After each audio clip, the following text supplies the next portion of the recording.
Trabalho é aquilo que a criança faz. A criança faz. A gente não faz para ela, a gente não faz na frente dela, a gente não faz para ensinar ela. Trabalho é aquilo que a criança faz e que conduz o seu desenvolvimento adiante.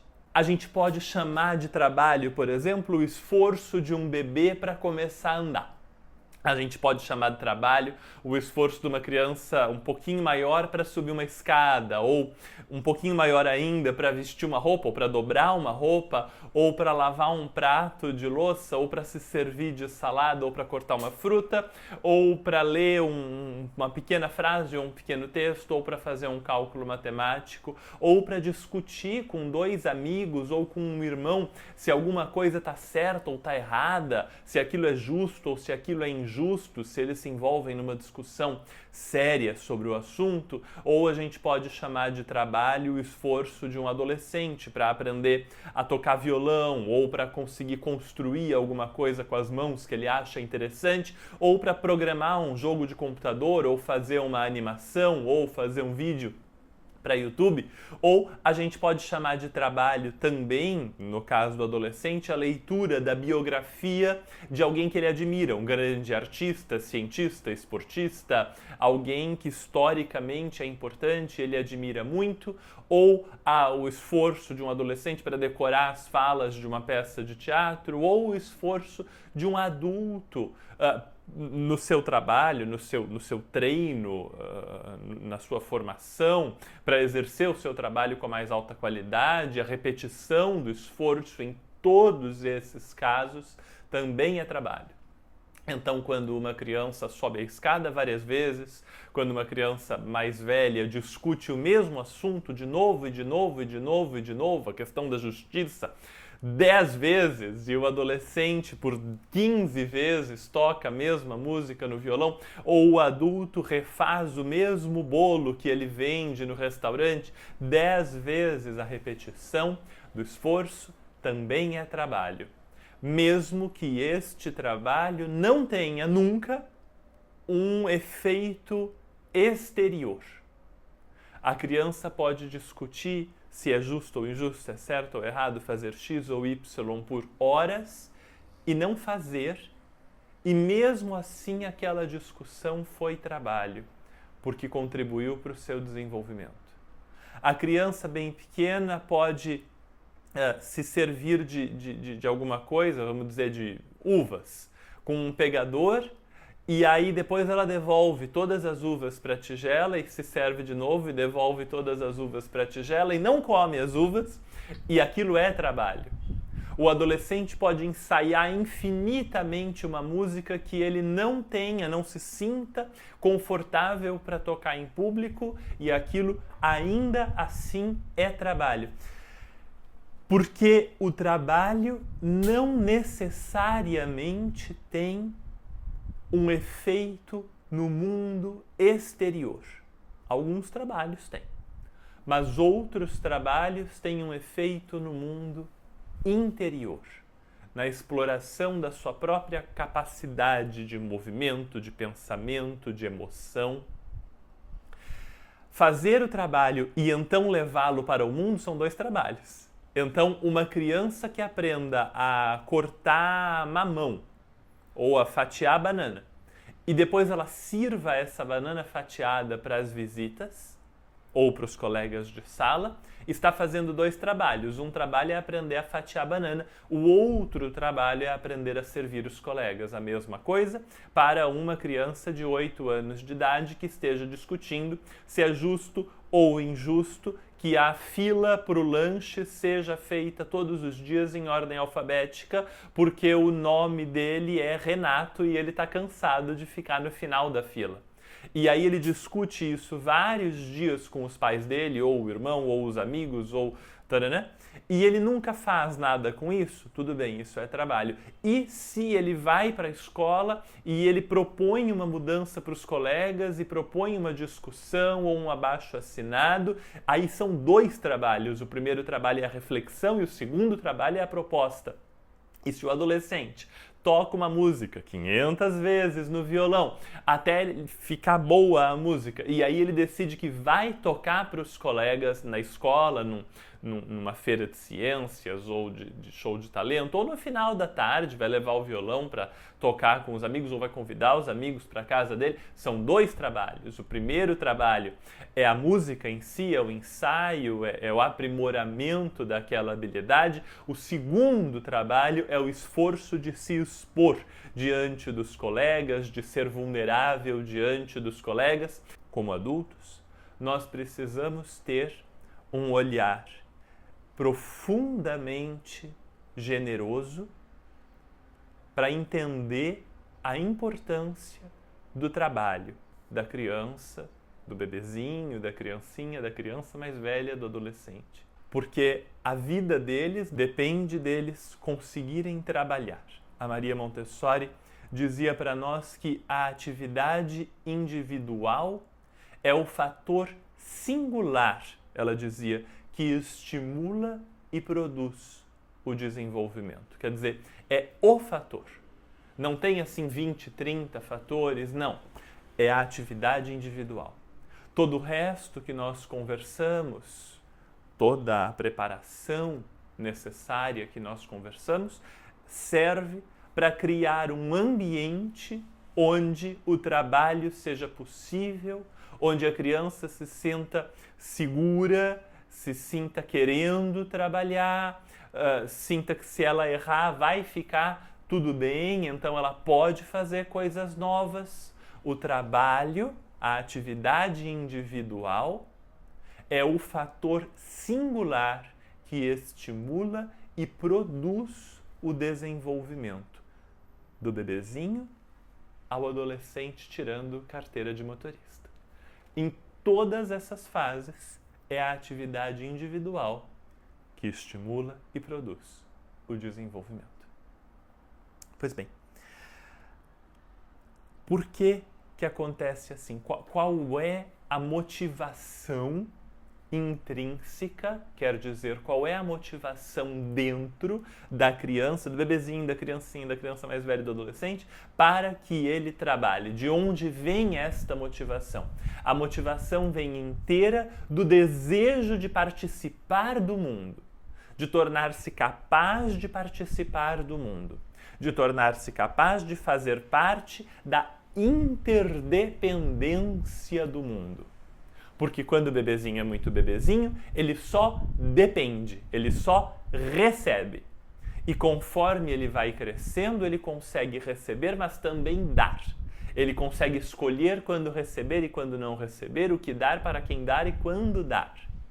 E o desejo inteiro da criança é funcionar no grupo social ao longo do seu desenvolvimento. Esse desejo vai tomando formas diferentes. Então, quando é uma criança pequenininha aprendendo a andar, é não ser carregada, é poder andar igual todo mundo, junto com todo mundo, para qualquer lugar.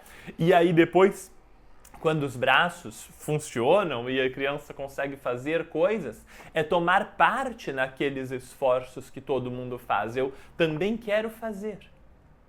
Eu não quero ser este ser, vamos dizer, um tanto inerte, que fica aqui só recebendo tudo que o mundo me traz, na ordem que o mundo me traz, quando o mundo traz. Não, eu sou capaz de produzir também.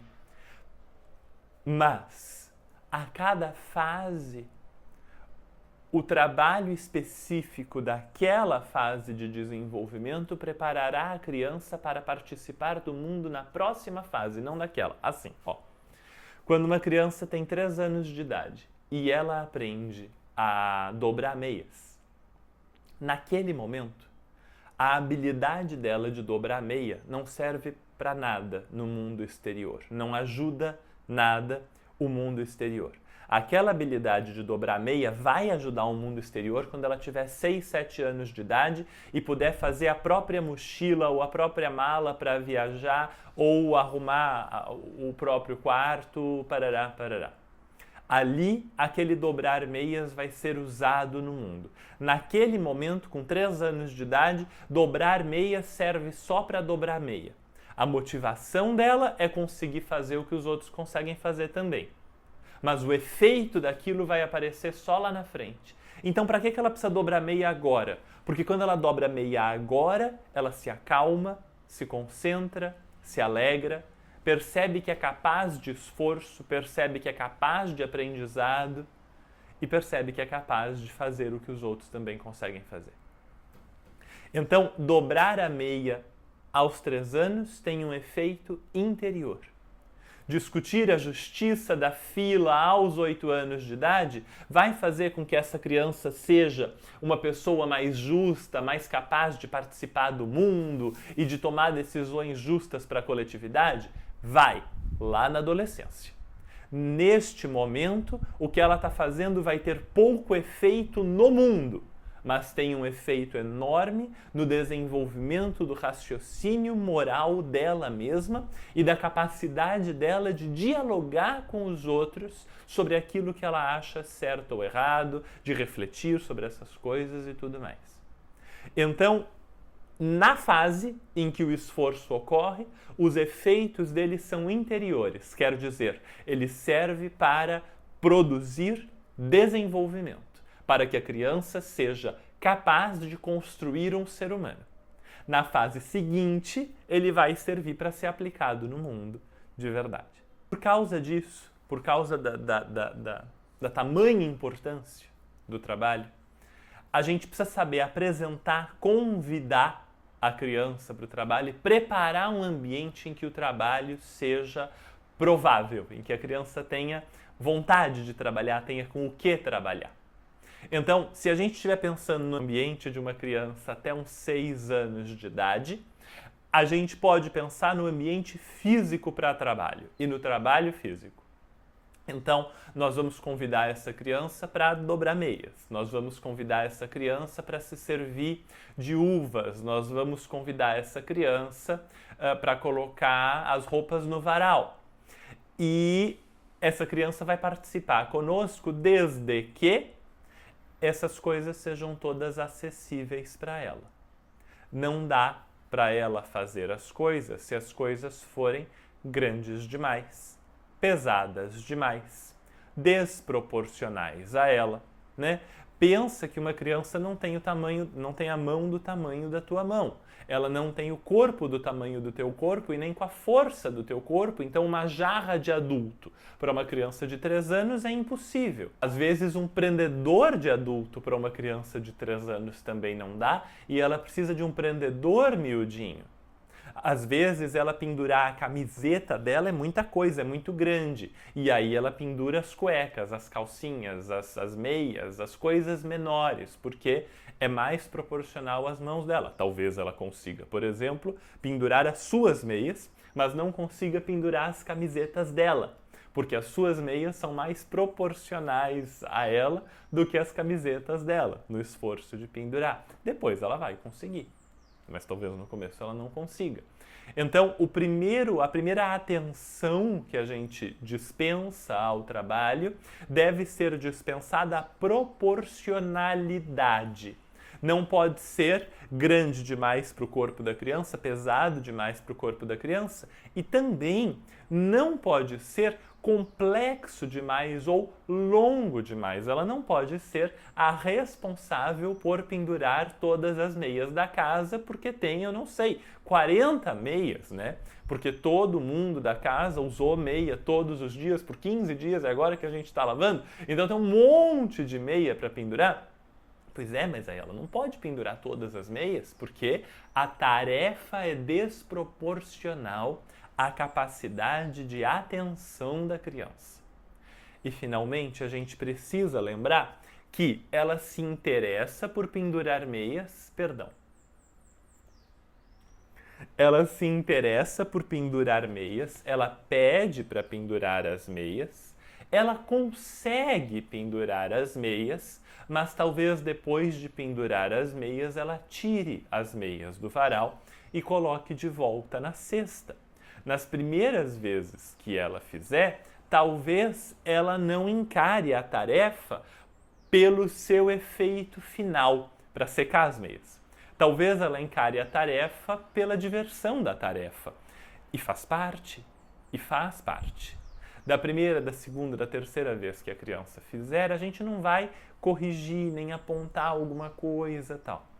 Depois que ela já fez algumas vezes, que ela já explorou o tanto que ela queria, que ela já exauriu as possibilidades de exploração dela, a gente pode falar, dessa vez vamos pendurar e deixar no varal para elas secarem, em vez da gente devolver para a cesta, porque depois que a gente devolve para a cesta eu coloco no varal de novo. Então a gente pode colocar no varal e deixar secando dessa vez. A criança não faz o trabalho pelo efeito exterior do trabalho. Ela faz o trabalho para se desenvolver. Uma das características do trabalho que é feito para se desenvolver é que a criança repete o trabalho. Isso vale também para a criança de 8 anos de idade que relê o mesmo livrinho sobre dinossauros 10 vezes. Ela já viu, aquele livrinho que tem janelinhas, e ela puxou a janelinha e abriu a outra, e puxou de cá e girou o círculo que gira lá no pop-up do livro que abre e tal. Ela já brincou, já abriu, já fechou, o livro está se autodestruindo e ela continua relendo o livro. Ela já sabe os fatos de cor, ela recita os fatos no jantar, ela interrompe a gente lavando louça para fazer um breve discurso sobre como na verdade ocorreu a extinção dos dinossauros, quanto tempo a nuvem de fumaça ficou no céu depois que o meteoro bateu. Ela já decorou isso, ela já repetiu isso para 12 visitas que vieram na nossa casa e, no entanto, ela continua relendo o livro. Por quê? Ela não está fazendo tudo aquilo pelo efeito exterior, para saber a informação. Ela está fazendo tudo aquilo pelo efeito interior, para perceber que ela é capaz de aprender, para perceber que ela é capaz de memorizar um livro, um fato, para perceber que ela é capaz de contar uma história de uma maneira que interessa as pessoas que estão ouvindo aquela história. É tudo isso que interessa para ela.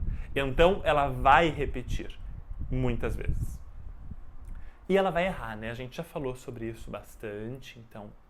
E a gente vai falar sobre isso mais um pouco depois, tudo. Ela vai errar, é obrigatório, faz parte do processo, ela vai errar. A gente vai deixar ela errar, a gente vai deixar ela errar bastante. Vai acontecer dela estar lavando louça e quebrar um prato. Vai acontecer dela estar pendurando roupa e deixar cair uma camiseta branca no chão do quintal e a camiseta vai ficar manchada de novo. Vai acontecer dela rasgar um livro que ela está lendo sem querer. Vai acontecer dela escrever um texto e ir além das margens do papel, ou amassar o papel porque ela está aprendendo a escrever e aí puxa daqui, puxa de lá, dela apagar com uma borracha e rasgar o papel dessa forma também.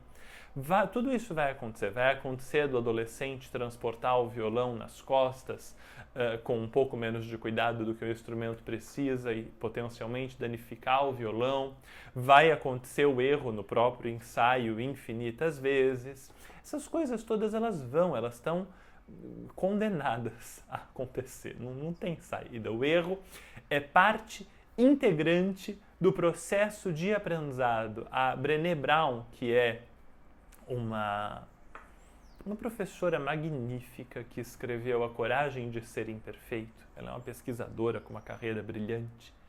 Ela diz que é convidada para fazer palestras em grandes empresas e o pessoal diz para ela, se a gente falhar em alguma etapa desse processo, como é que a gente encara isso, aquilo e aquilo outro? E ela diz, não é se vocês falharem em alguma etapa desse processo, é quando vocês falharem.